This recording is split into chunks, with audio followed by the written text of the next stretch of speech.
sure how this one's going to go today in the car. A quick podcast if I could get it to work on Riverside, the app. Um, Love this little product, by the way. Shout out to Riverside if you listen to any of your podcast users. Fantastic app. It's basically a game changer for me. Not wanting to spend a huge amount of time or having a huge amount of time to understand the nuances of podcasting. This has made it so convenient, so easy. Anyways, I think we're at about episode 36.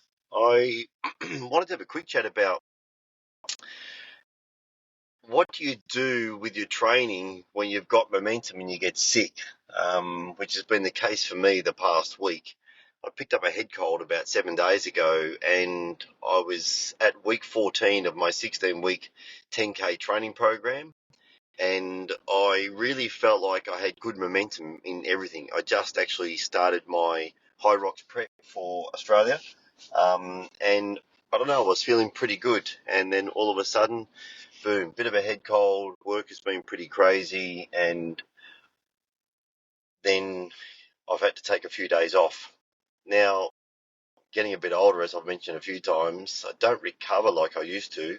And the first thing that happens to me when I get any kind of illness now is I lose weight. I lose a bit of muscle size. My appetite's not there, so I'm just a naturally lean person and a lighter person. I shed, 2 or 3 kilos basically overnight. If I'm down on fluid and down on food, I just drop weight so fast. But in saying that, though, once upon a time, I would just train through these things, and I would end up inevitably having to take weeks upon weeks, or whatever it is I was carrying, whether it be a cold or a flu or some sort of other virus, it would stick around for weeks.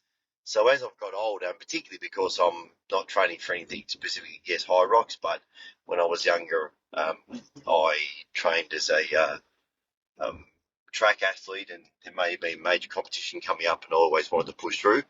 Um, but that would always just delay whatever I was struggling with. So now I try and take pretty much some time off straight away. The first couple of days I virtually do nothing, and then I might start to do a bit of walking, maybe some light weights just to slightly elevate my heart rate. And then obviously, I'll progress back into some running. I haven't run yet. I did go to the gym this morning. I did 20 minutes on the bike, very, very low. I did get a sweat up. Obviously, you sweat and get your heart rate up a little bit quicker when you've been ill. And then I did some weights, which all felt quite heavy, to be honest, even after only a week off. But when your body's been fighting something, I think that's pretty natural. The other thing that's interesting is that I do wear an Oura ring. I don't wear it all day anymore. I used to wear it all the time, but now I just tend to wear it overnight when I sleep.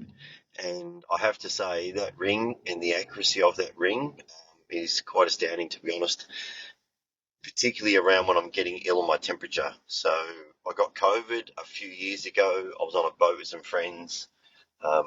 Sounds very luxurious in the Greek islands. One of my friends brought COVID onto the boat. I couldn't do anything about it. We were on this boat for 7 days, sailing around, just 5 of us, and inevitably we all got COVID. The first night with COVID, for me, it was just incredible. My body temperature was off the roof. I sweated all night. And, again, the big spike in temperature in my ring was quite incredible. And then last Friday, when I got sick, the temperature spike in my ring was even greater than when I got COVID that time. And it's really interesting, my body temperature overnight. I sleep really, really hot or really warm anyway, but overall your body temperature doesn't fluctuate that much. You just feel more, your skin on the outside feels more warm, I suppose. And I do hate that, the feeling that between my body and the mattress. I will talk about that in a moment because I'm thinking about investing in a Sleep 8 mattress cover. Would love to hear from anybody that's used one. I've read some really interesting results about them. They seem to be quite good. But yeah, so interesting, getting sick when my ring temperature showed that spike and my HRV was off the roof. My heart rate was 10 beats above normal. really interesting. It's a good indicator that your body just needs a rest and not to push through. Otherwise, I really believe you'll just make that worse and delay that illness. So my heart rate is back to normal overnight, maybe a couple of beats higher than it should be. My HRV, yeah, pretty much there as well. And my quality of my sleep is actually pretty much back to normal. The first couple of nights it was terrible, predominantly because I was just tossing and turning all night because of waking up so warm. But that has actually returned to normal now, and yeah, I'm still a little bit heady, and I've predominantly been tired during the week. Uh, but I do feel better now that I've got through the first week of that. Got a couple of small workouts under my belt. I'll start building slowly on that again, and yeah, just take my time, sort of, building up my fitness. But it is extremely frustrating, and I hear lots of people all the time. Young guys in my office who are substantially younger are always, just train through it, just go and sweat it out. I think that's a bit of an old school mentality, and particularly if you've got a good of an event or you're training with something in mind, you may be lucky and it just disappears, and you can say to yourself, oh yeah, that totally worked, just sweating it out. But I think most of the time it doesn't work, and um, you need to actually, take some time out and really look after yourself. And again, it comes back to good quality sleep, making sure, for me, I have to force feed myself for sure because I just don't feel like eating. Um, and then, just making sure you're doing all the right things, keeping up my fluid and so forth. It'll be interesting to see once I have my first run. I don't feel too bad, but at the same time, I'm a little bit chesty, I suppose. It'll be interesting, if my heart rate's up much higher when I have that first run. But yeah, short and sweet. I just wanted to touch base, and one, see if the Riverside app worked whilst I was driving along here, and secondly, um, to just touch on, some of the things that I do when I'm actually not feeling great and I'm in a bit of a purple patch of training. It's frustrating, but it comes with the territory. When I was younger and training extremely hard and, on a fairly rigorous program, and, we were doing some pretty tough sessions all the time, that any time I got near anybody that was sick, I would pick it up. And then as my training backed off over the years, that definitely changed. I didn't get anywhere near as sick when I wasn't training as hard. But I think those elite athletes are, not that I was calling myself elite, but thinking about elite athletes, they're on the cusp all the time. I've even heard famous stories about some of the Olympic Games teams, locking athletes in hotel rooms and not letting them out up until their competition, trying to avoid, any sort of illness. It really can throw you, I think.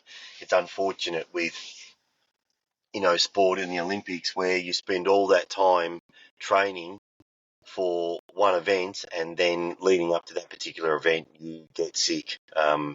It's quite demoralising, both emotionally and physically, and it's it's a tough game. We were also chatting, Chris and I, the other day. We're both just been a bit busy, but we'll jump on another podcast next week. Him and I were chatting during the week about, sprinting. He just had his New South Wales Championships the other week, and he decided not New South Wales, Queensland Championships, and he decided not to attend.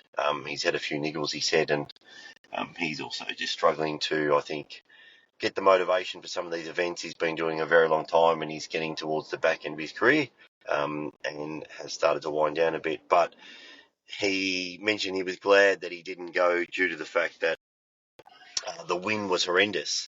It's one of the things about being a track athlete that doesn't apply to a lot of other sports, that you do all this training and you're in fantastic shape. And as an athlete, as a track runner in particular, yes, you're running to win the race. And I understand certain events, Golden League, obviously Olympic Games and big events, you just want to win the race. But a lot of the times you are also competing against yourself for a better time. You just want to keep improving your times. And you turn up, you're in, somewhat the best shape. All your preparation's been amazing. And then the wind is just terrible on the day, and you were saying that they had I forget what he said in terms of meterage, meters per second headwinds. It was ridiculous, though, to the extent where the times just would have been terrible. So it's extremely frustrating. It's happened to me a few times. I think as a track athlete, unless you're racing all the time, you get very few opportunities in life where everything comes together perfectly. I think that's why I used to love team sport, playing Aussie rules when I was younger, that even if I was having a bad game, I could make a small change during that game or some small switch during the game. You take a great mark, you get a good tackle, or you do something inspirational, and the whole game changes. In track, as a 400-meter runner, you get around 50 seconds to actually make a difference. In 100 metres, you don't get very long at all. You get something wrong at the start, and it's pretty much game over. So they're very challenging sports mentally. I found them very frustrating. I wasn't a great racer, I will say. I was a much better trainer, and I love training. And even towards the end of my career, I stopped racing, but I was still trained like I was preparing to race all the time. So, but as a footballer, it was much easier for me that, the game goes for 2 hours and you can, if it takes you a bit longer to get going, that particular game, it's so much easier. But anyway, that's it for today. Quick. Hope you have a wonderful weekend, and until next week, train hard and bye for now.